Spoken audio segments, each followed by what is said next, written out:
Good day, everyone. I will just start talking for a bit so that you know it is not your sound that is not working. The webinar will start in a few seconds. We're just waiting for the webinar tool to get everyone online who have been in the waiting room. So please bear with us for another few seconds. I'm just looking at the numbers, and when they stop going up, I will start. Yes, looks good. Okay, good day, everyone. I'm happy that so many people joined on a Wednesday, shortly afternoon, when some of us might be still having a nap or finishing their lunch. I'm very happy that Reinhard Bütikofer has agreed to doing this webinar together with me. We are both members of European Parliament working on different issues, but sometimes we come together, which is the case now because we're talking about China, which is one of Reinhard's main fields of work, and about climate, which is one of mine.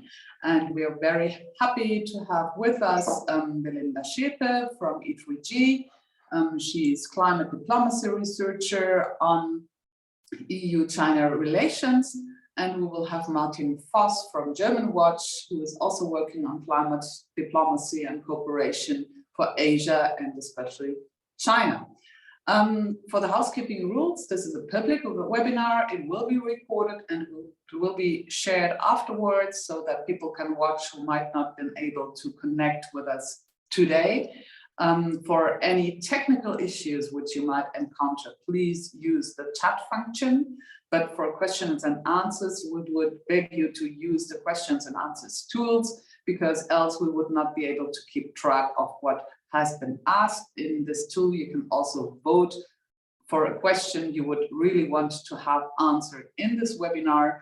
And yes, also you could change the appearance, like having the news first or the highest voted first. Okay, what are we looking on? We will see the COP27, the Conference of the Parties, starting in Sharm El-Sheikh in just 2.5 weeks. And right now, the world is on track for 2.7 degrees of global heating. And with policies adopted so far, this will be 2.4 degrees of global heating. So we're far from the Paris Agreement, where the community of all nations committed to keeping global heating below 2 degrees, if possible 1.5 degrees Celsius. And right now we stand at 1.2 degrees, and we are already experiencing disasters like the flooding in Pakistan, like the drought in Europe, like burning forests all over the planet. So it's clear that there is urgency and we have to act now. We need global cooperation for climate and also for biodiversity. We remember that the US almost left the Paris Agreement, and we're glad that they're back in for now. And the EU sees China as a potential partner for cooperation to promote effective multilateralism and climate change. But although China is a global power, it is still hiding behind the status as developing country at the World Trade Organization. And therefore, the status grants also this differentiated treatment when it comes to fighting climate change. So China can always say, well, we're a developing country, we don't have to do so much as others. But actually, they are the world's largest emitter of greenhouse gas, especially CO2, already since 2005. Although, of course, their historical emissions are much, much lower than the European or American ones. And one of the good messages is that they're the biggest investor in renewable energy. We just saw them launch their new 5-year plan on renewable energies. They plan to deploy roughly as much as we have in Europe per year, which is really great. But on the other hand, the rising income level in China also increases the emissions which are coming from that transport sector especially, and also from the industry sector. And in September 2020, Xi Jinping stated that China will strengthen its 2030 target. and peak emissions before 2030 to achieve climate neutrality before 2060. But we encounter opposition when it comes to climate policies that are put forward by the European Union. For example, the EU has put forward a CBAM, carbon border adjustment mechanism, meaning that a country which does not price emissions will have to pay sort of a climate tax. And China is very much in opposition to that. So it's a mixed picture. There's light, but there's also shadow, I might say. And I'm very glad that we have such distinguished experts today who can tell us more about the role of China. But first of all, we'll have my cherished colleague Reinhard with his vast experience on political, especially geopolitical issues, and he will shine light on our topic from the geopolitical angle. Please, Reinhard, go ahead.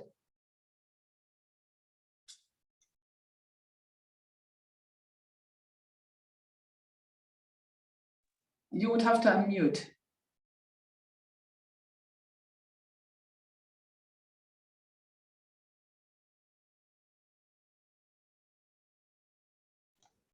Hello, there I am. Thank you, Jutta. You have introduced the topic so well that I think I should not waste more time in repeating the introduction, but just focus on introducing our two experts.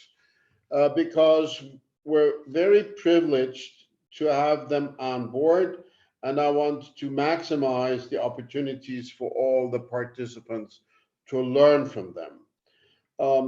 Belinda Schepe is one of them. She works for E3G, where she is the climate diplomacy researcher on EU-China relations. Welcome, Belinda.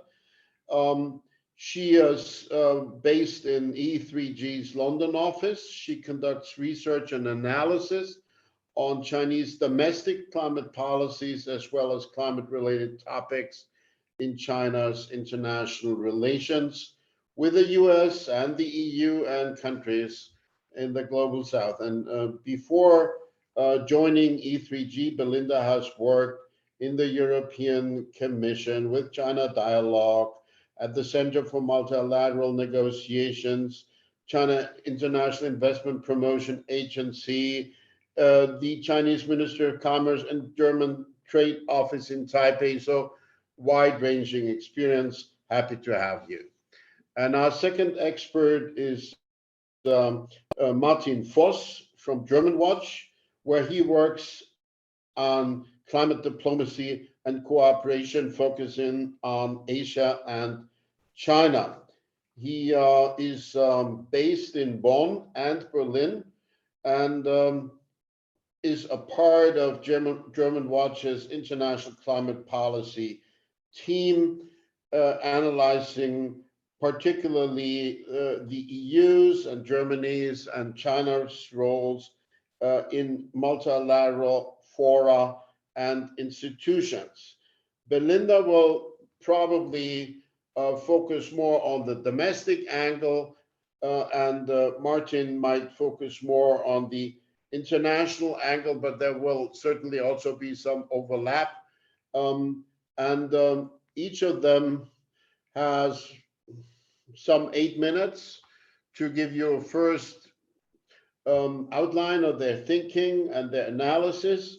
And then we will, as soon as possible, also bring everybody on board with your questions, your remarks. You can do that by using the Q&A function or by using the chat. So without further ado, Belinda, I give you the floor first. Please enlighten us. Thank you very much, Reinhard, and thank you very much, Jutta, for this timely event and for inviting me to speak. Right, so to understand what to expect of China at COP27, I think it's important to understand the domestic and international context of China's climate policy.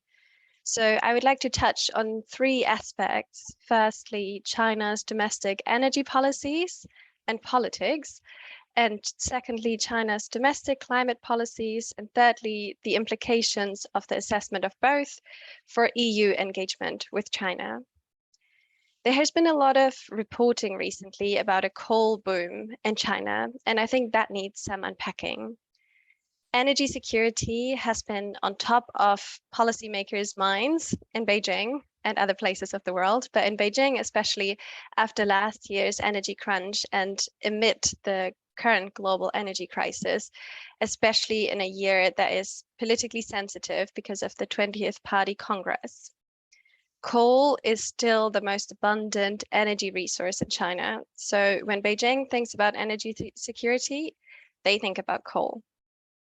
As a result, new coal power plants equivalent to about half of Germany's entire coal power fleet have been permitted so far this year alone, and coal production is at a record high.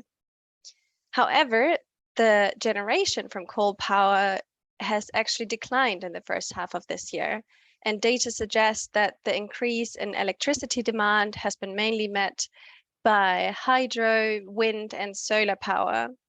So what China is experiencing is a boom on coal on the supply side, not necessarily the demand side.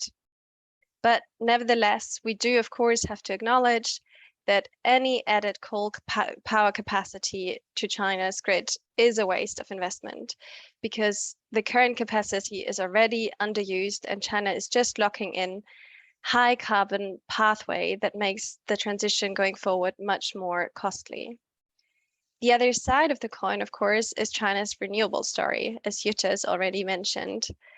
Last year, China added as much solar and wind capacity to the grid as the entire world together, and it's well on track to overachieve its 2030 target for renewables by 4 to 5 years.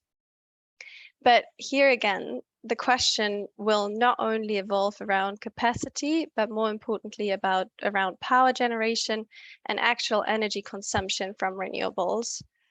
And there, the key challenges to expanding renewables remain grid connectivity and power trading across provinces, especially as much of the capacity will be installed in large-scale projects in the West, while of course the large amount of economic activity in China is in the eastern part. So this brings me to my second point, China's climate policy.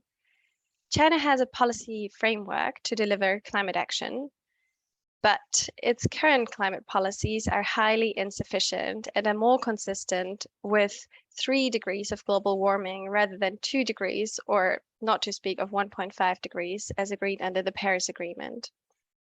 So following Xi Jinping's pledge of peaking emissions in 2030 and carbon neutrality in 2060, Beijing introduced a new policy framework to deliver these, and that's called the 1+N. As part of this framework, China has published an overarching guidance last year, that is the N, and a few dozen sectoral plans with more details over the course of this year, and those are the Ns. These documents do give us a general direction of travel, but overall they are quite vague and they include more narrative than concrete policy targets. And if concrete targets are included, these are usually more conservative and likely to be overachieved anyway. At the 20th Party Congress, which is happening this week, Xi Jinping reiterated previous targets and confirmed that China will be continuing to decarbonize. But he also made clear that China will continue to rely on fossil fuels as long as necessary until a reliable system of renewables will be in place. So let's be clear, it's likely that China will achieve its current climate targets, first because they're conservative, and second because it's in China's own interest to reach these targets. China is one of the most vulnerable countries to climate change, as this year's droughts have shown again, and China sees a clear business case for developing green technologies. But China will do so on its own terms and on a time frame that may not reconcile with the current targets of the Paris Agreement. So what does this all mean for the EU and Western engagement with China on climate change? I believe we need to rethink our engagement with China on climate. Bilateral engagement has been limited, and it is increasingly so given the tense geopolitics that we're seeing. The EU-China high-level dialogue on environment and climate had limited influence over Chinese domestic policymaking. And similarly, the US-China working group coming out of the much hailed US-China Glasgow climate declaration at the end of last year did not provide any concrete outcomes before it then got suspended from the Chinese side after the visit of Nancy Pelosi to Taiwan. A more effective way of influencing China's calculus on climate change leads to countries and partners beyond China and beyond the global north. China is currently shielded from much global pressure to accelerate its climate action because the EU and Western partners are not yet delivering on their pledges towards the global south. For this shield to be removed, developed countries need to deliver on their climate finance pledges, including doubling adaptation finance and sending a clear signal to countries most vulnerable to climate change that they will provide for their losses and damages that have already occurred due to climate impacts. Developed countries also need to scale up financial and technical support for the global energy transition through just energy transition partnerships, such as the one announced last year with South Africa, and for the EU specifically through the Global Gateway, which should really become a key vehicle to support developing countries in their transition to a clean economy. So I think effective engagement with China on climate change amid the current geopolitics needs to take this much bigger picture approach into account. So let me conclude. First, China's coal boom is much more complex than it seems, and we also need to take the renewable side of things into account. Secondly, climate action is in China's own national interest, but China will act on its own terms, and the current policy trajectory is not aligned with the Paris Agreement. And thirdly, to engage China on climate change, the EU and the US need to find a more effective way of approaching China by building stronger international partnerships with countries in the global south. Let me stop here, and I'm much looking forward to engaging in a discussion with all of you and answering some more questions. Thank you. Over to you, Reinhard.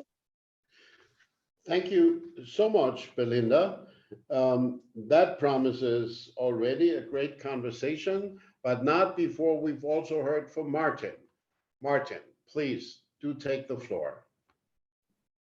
Yes, thank you very much.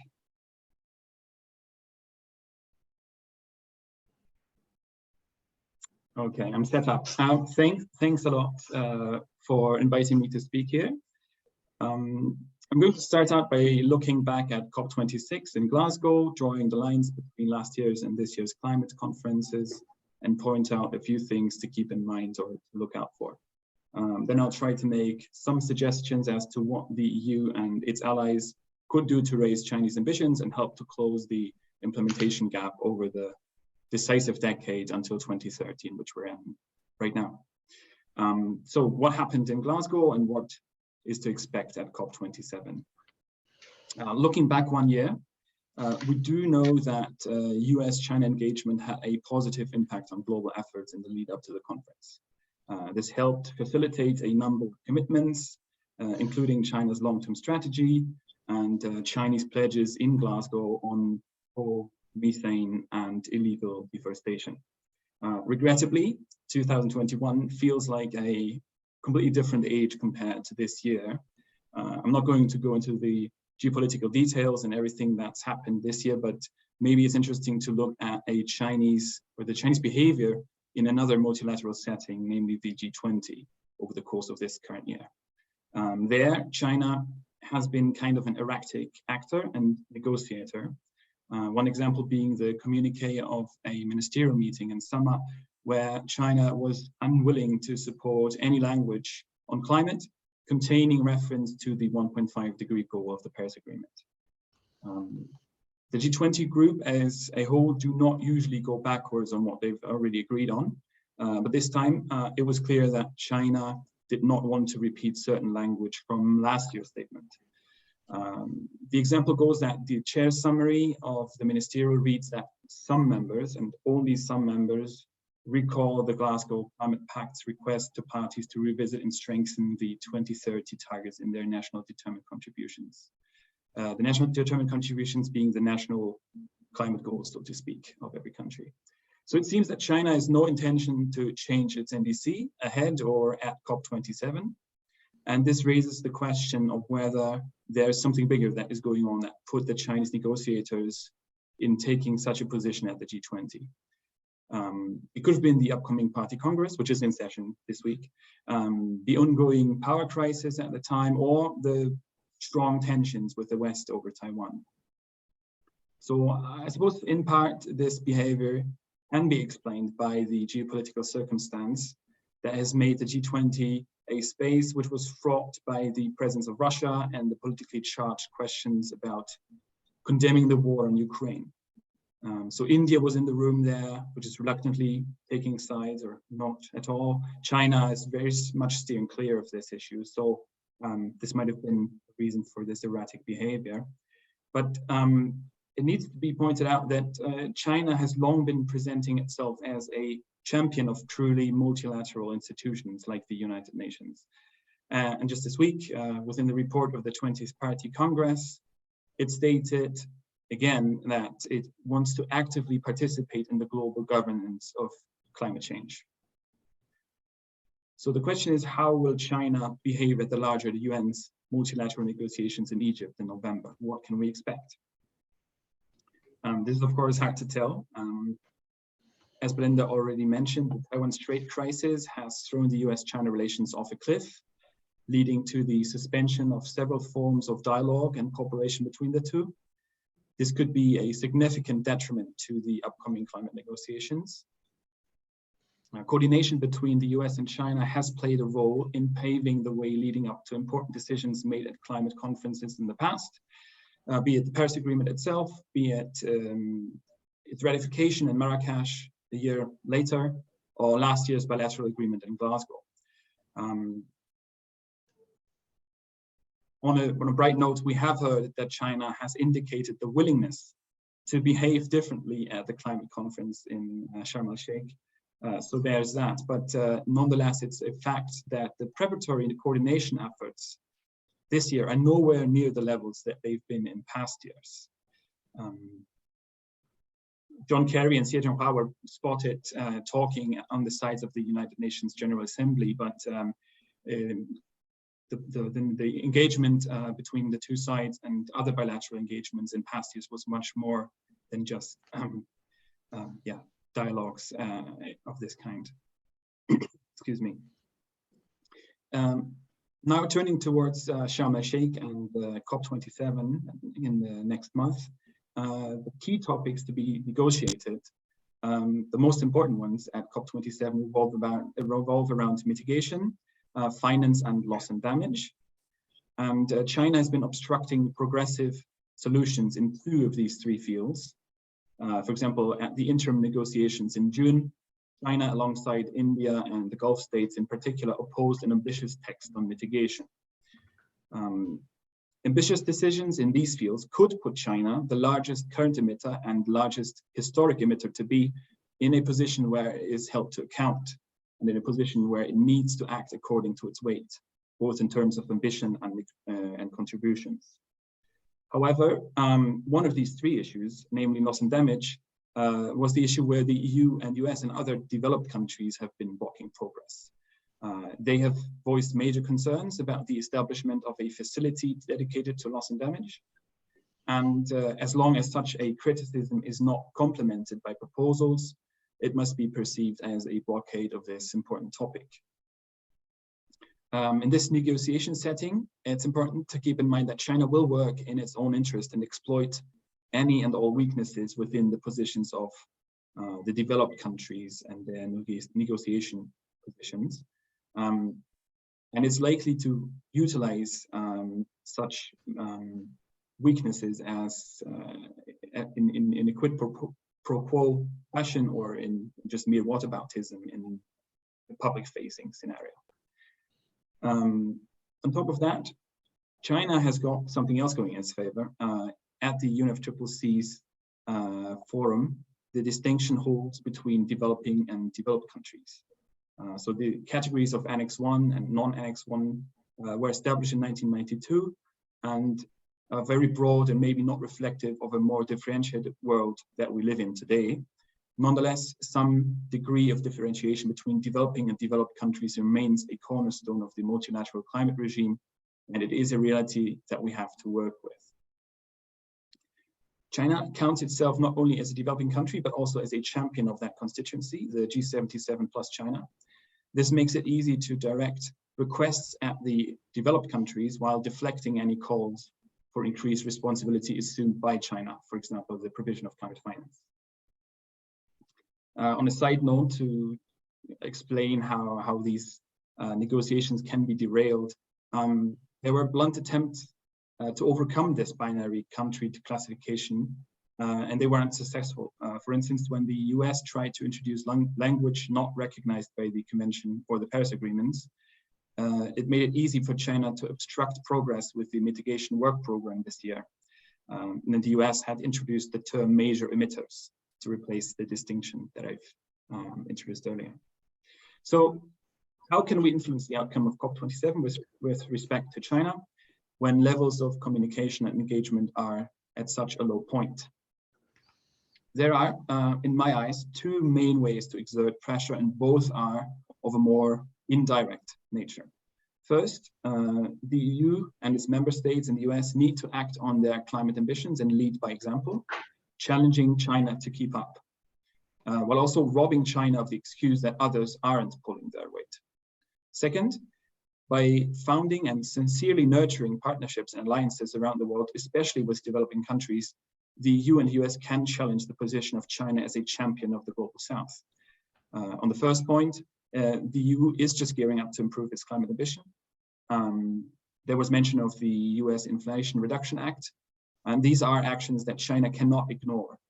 But now they need to be ensured that these policies are implemented.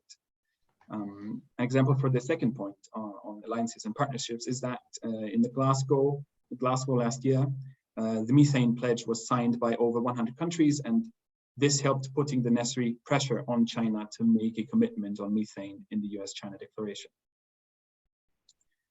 It's notable here that this initiative was launched by the US and European Union, and China joining it was very unlikely to begin with, so that it's now recognized in a different place was not really a loss looking back. I want to conclude by saying that China is very aware of its peers' and climate ambitions, and for all the lamenting of its lacking ambitions, we need to clearly and strongly step forward with our own contributions and likewise credibly address the needs and criticism of third countries. For example, by making the Global Gateway Initiative and, like Belinda mentioned, the Just Energy Transition Partnerships a success. Yeah, and I will stop here. Thank you. Well, thank you all very much, Martin. We have already several questions, and I would propose that we go directly to the questions and give people a chance to get extensive answers. So if you don't object, I would try reading the questions to you, and then you decide which ones you want to pick up, and you can always leave some of the questions to your partner in this exercise. So the first question came from Christian Bernard. Are there any figures on the annual CO2 emissions in China caused by the products manufactured in China that are exported to Europe or Germany? So which part of China China's CO2 emissions are caused by manufacturing products exported to Europe. Second question from Christian Schubert. They go to Belinda. Number one, what will be the technology focus in China's green tech drive? And what role can or should Western companies play in this development? And then also from Christian, what would you think about the hypothesis that China will create special net zero zones in which they produce CO2 free for export purposes? That obviously is a question connected also to CBAM, I guess. Then a question from Paul Hashka. Does it make sense to establish customs increase and import taxes to products produced in China as long as there is too little renewable energy use? And would the Greens go for that? From Joseph Delatte. Thank you for your intervention, Belinda. What makes you think that further cooperation between EU, US, and developing countries, e.g. on loss and damage, would have any effect on raising China's ambitions? I don't understand the connection you make here. China is effectively less and less interacting with the outside world on climate, including with developing countries. Thanks for the clarification. Then again, Christian Bernard. Are there any figures on how high the annual CO2 emissions in China are for products manufactured for the Chinese market itself? So these are the first couple of questions. No, there are more coming. I read two more. The world's second largest reinsurer, namely Swiss Re, has calculated in a study of April 2021 that China may lose as much as 25% of its GDP, one of the largest in the world, until 2050 in case of a global warming of 3.2 degrees Celsius. Does China consider such analyses? And from Sibylle Brosius, a question: how many participants are in this meeting? A good number. I don't know why you're asking this. A good number, between 90 and 100, I would assume. So let's start with you, Belinda, and pick the ones you like best. Sure. Yeah, I'll try to make it from the top to the bottom. To Christian Bernard's question on the CO2 emissions that are imported or perhaps exported to Europe, that's a very good question. I think there's a general discussion among experts, how do we calculate CO2 emissions? And one way is to look at consumption-based emissions, which is not how we're usually doing it at the moment. Currently, we're looking at where are emissions produced, and this is how we calculate them. And yeah, the other way of consumption-based emission looks much more at the trade impact of products that are being produced elsewhere in the world and then consumed, for example, in Europe. That obviously changes the picture quite a bit, and it is usually a reference that China likes to make. They also put that forward in the recent position on the mitigation work program, because it does reduce China's role in terms of being the largest emitter, but also only slightly. China is a massive consumer nowadays as well. Like Chinese consumption is going up year by year as China is becoming richer, and this will only stand for so long. So it does make a difference, but it's decreasing, I would say. And maybe that links to the question on the carbon border adjustment mechanism or customs from Paul Hashke on customs increase and import taxes. So E3G, we have done a study last year on the impact of the carbon border adjustment mechanism on China. And what we have found is that the impact in the current proposal would actually be fairly minimal, because a lot of the steel and cement that China produces, which is what causes a large amount of the emissions, is consumed within China and not necessarily traded.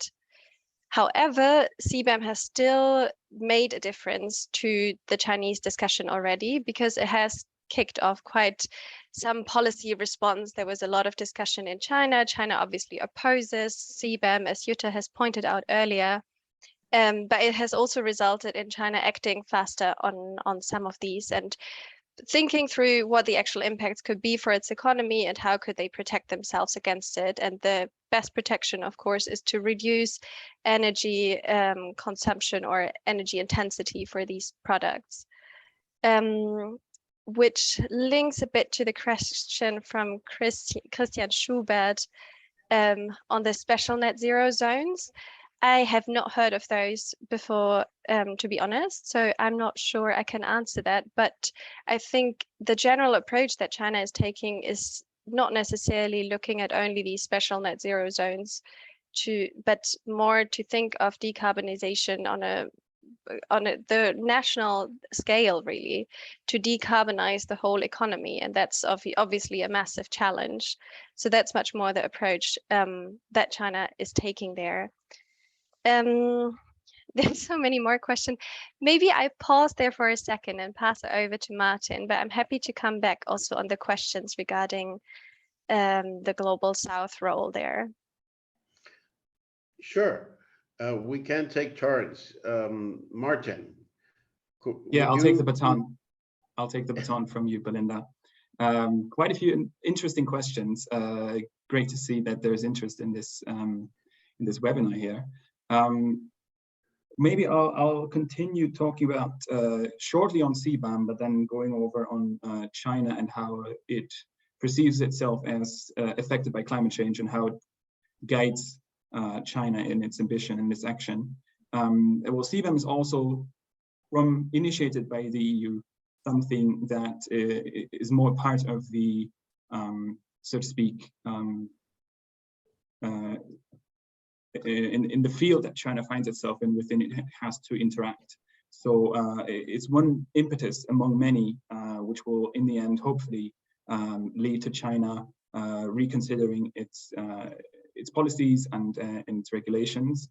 And we've seen in dialogues with Chinese counterparts, with representatives from academia who've been looking into the effects of CBAM on Chinese industries.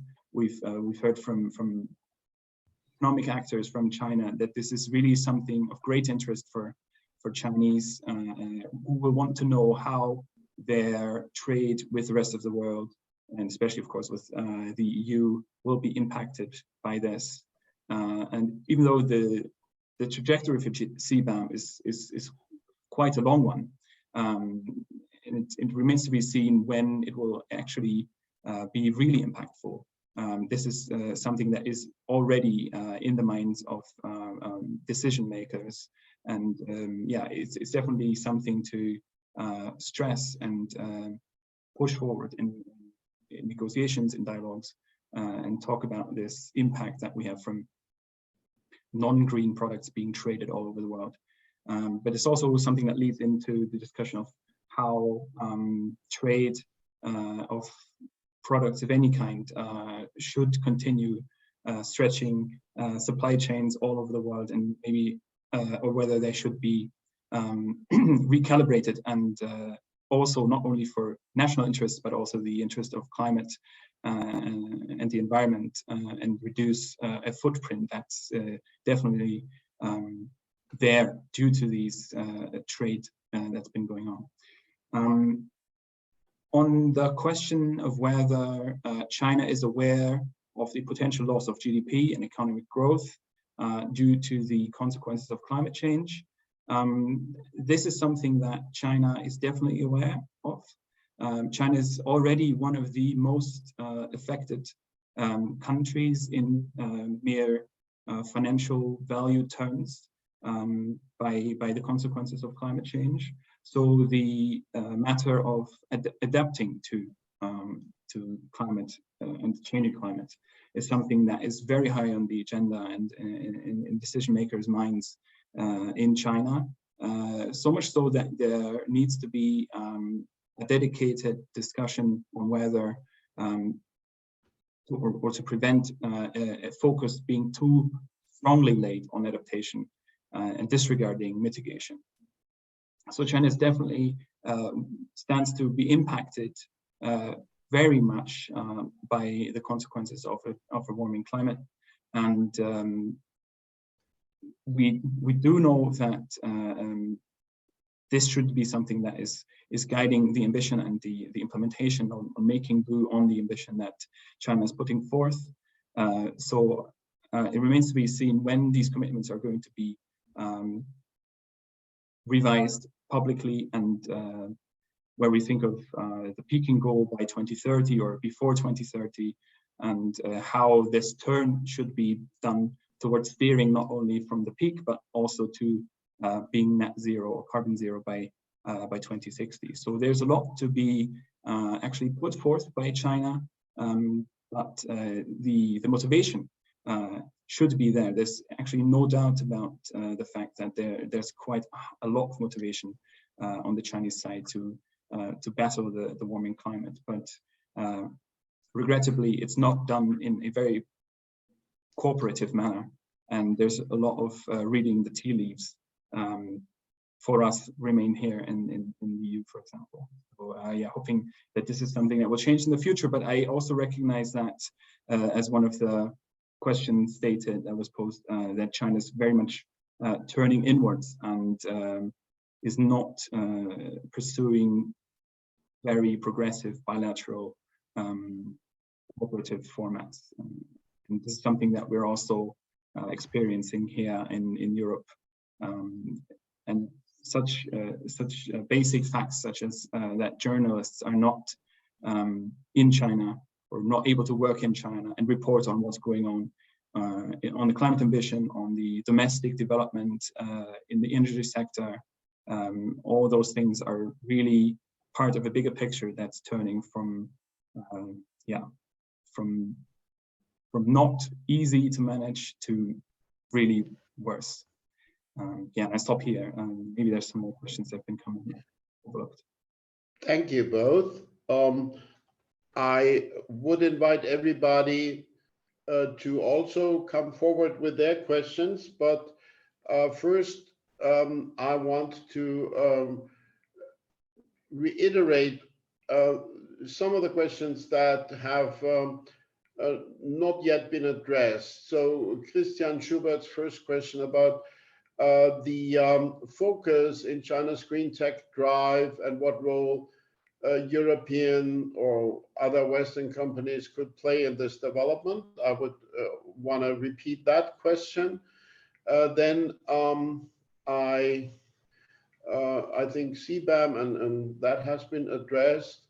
I would also try to invite both of our experts to argue maybe more extensively why you both feel that indirectly we could leverage China by cooperating in a more productive way with countries from the global south. What kind of political mechanism, what kind of political leverage do you assume when you basically, both of you, make that argument? What else?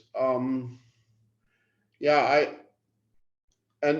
I want to add a remark on the awareness that Martin, you just addressed. I recall that must have been 2006 or shortly thereafter that Sir Stern did an analysis for the Chinese leadership about the hypothetical impact of climate change on China. And as far as I remember, that came to the conclusion that indeed China would be one of the countries most severely affected in the whole world. So I think we can safely assume that not just from the latest study from Swiss Re, but also from other sources, they have known for quite a while that climate change is really becoming a major challenge to the country. So maybe we go by those two questions first, and before I give you the floor, that there is a remark by Nico Beckert, who offers a link with information on consumption-based accounting of CO2 emissions when adjusted for trade. That's in the chat. So if you're interested, maybe we just share that with the participants after this conference, because then everybody can look for themselves. There's another question, a bit off topic, but I will still read it, from Brigitte, who says, I wonder who finances the COP27. So let's tackle these questions first, and then we'll see whether there are new ones. Please, maybe Martin, you start this time. Okay, happy to do so. So financing COP27 is mostly done from UN budgets, and this is something that's filled by all members of the UN. So in the end, public money. On another point, I'll come back to the technology focus on China's green tech drive and what Western companies play in this development. So China is ramping up its green tech industries, and not only the photovoltaic panels and wind energy, but really very important products that are part of the supply chains needed for green tech produced all around the world. There's a drive to go into the to expand in sorry, I'm lacking the word.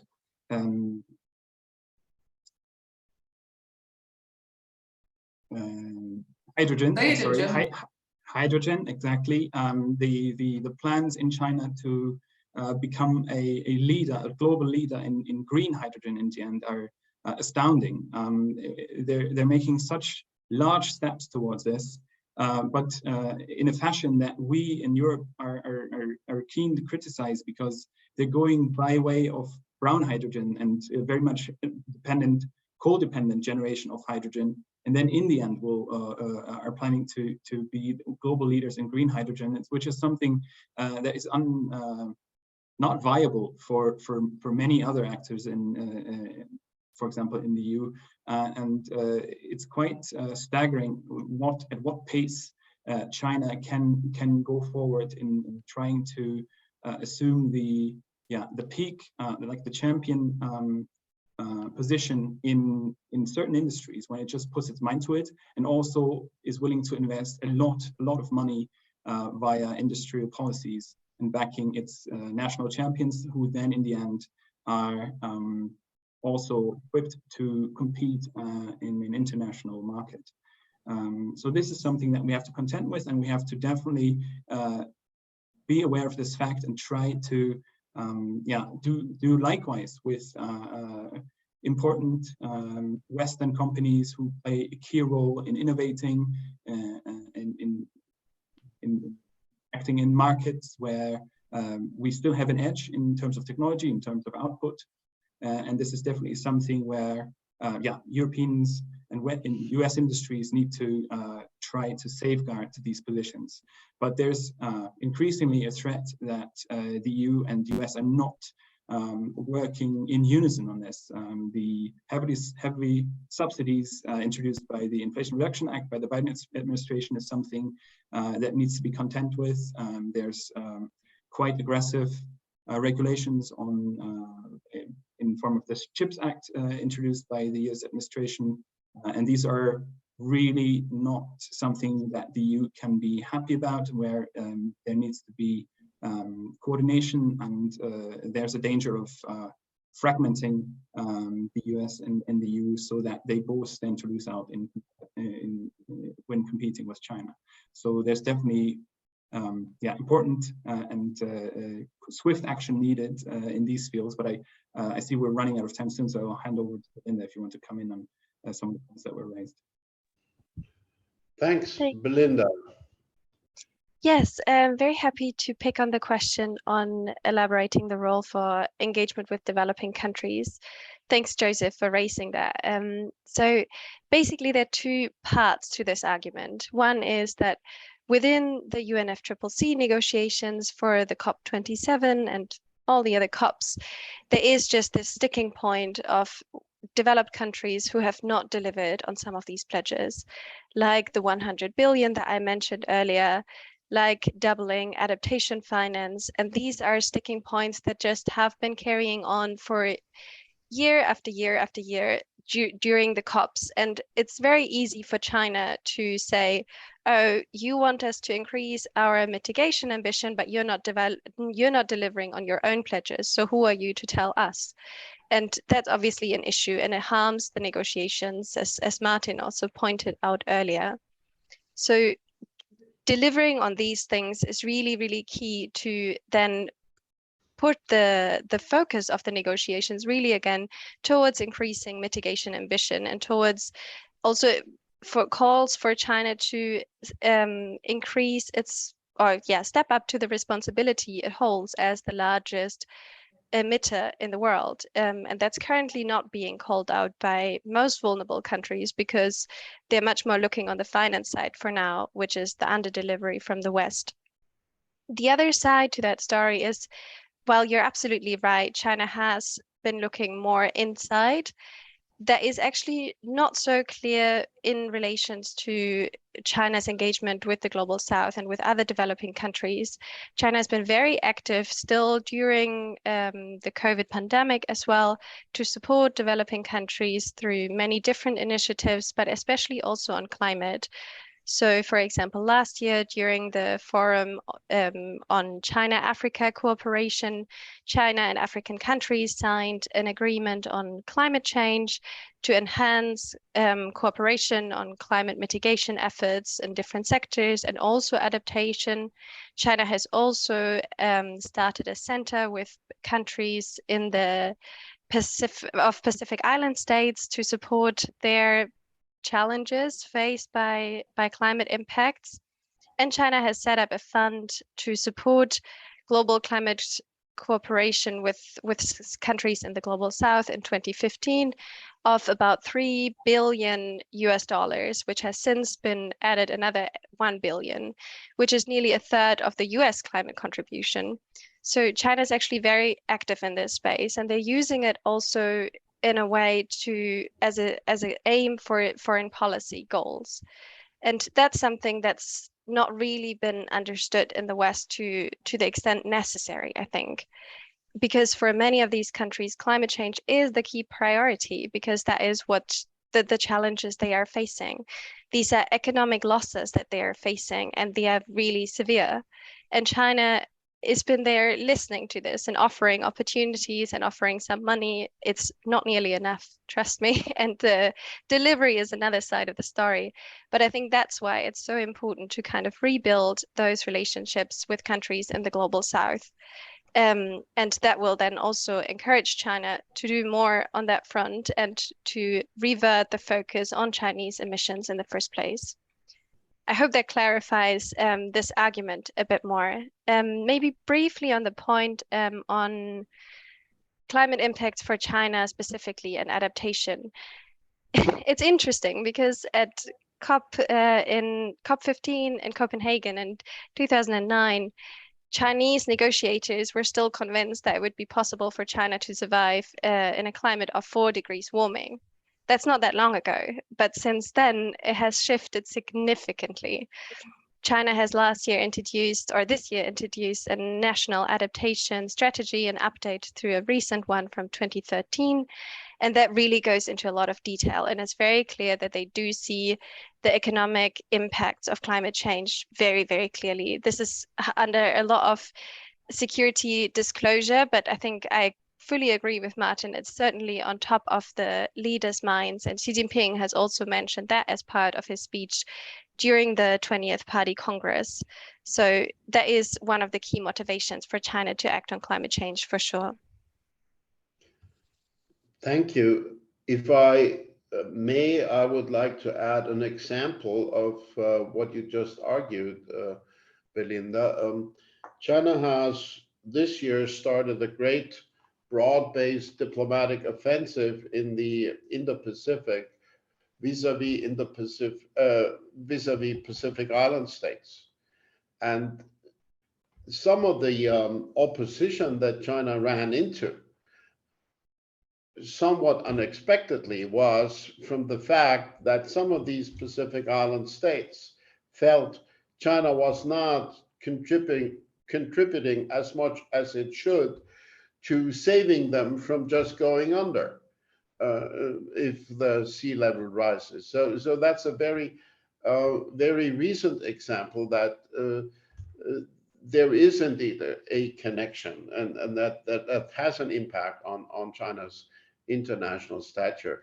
I would like to bring you in also, Jutta, because one of the questions in the Q&A have also been to all screens regarding this idea of imposing import taxes, whatever you call it, technically, on products from China as long as there is too little renewable energy use. Would you care to say what you think, how we should look at that from the green point of view, please? And then I'm going to add more questions as they flock in. We have very few minutes left. Yes, 3 to be precise.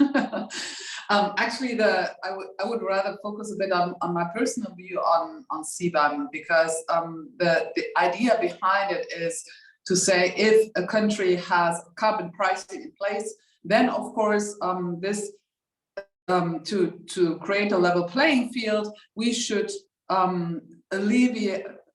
No, the other way around. If a country doesn't have carbon pricing in place, in order to ensure a level playing field, we should impose import taxes on the products which we produce in Europe with the carbon tax. But there's a multitude of caveats, because first of all, industry says, at least in Europe, industry says, well, that's fine for imports, but what about our exports? We will not be able to export to the global market because other countries will not have the CBAM in place.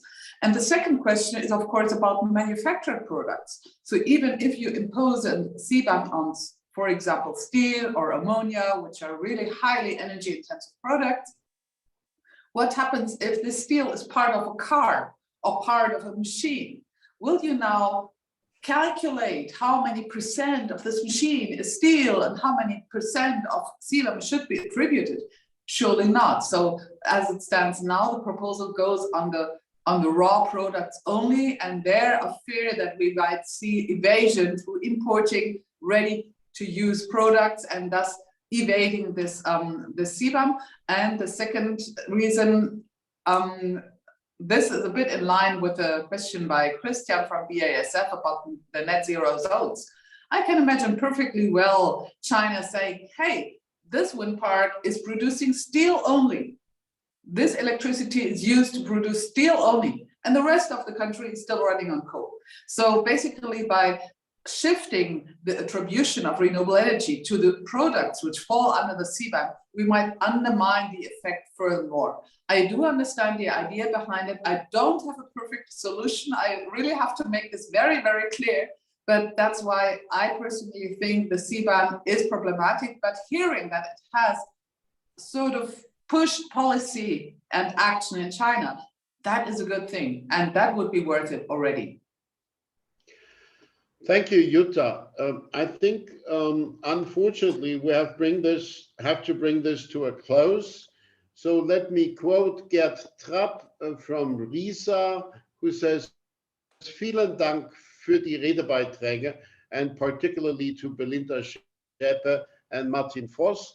I want to join him and all the others in thanking our experts.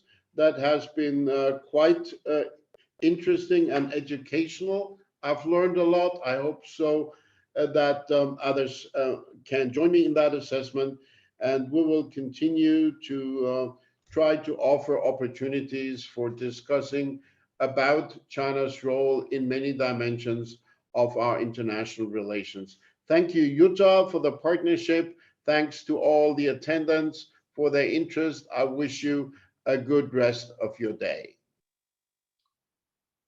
Thank you very much, Reinhard, and thanks to our distinguished speakers. Bye-bye. Thanks very much, everyone. Thanks very much.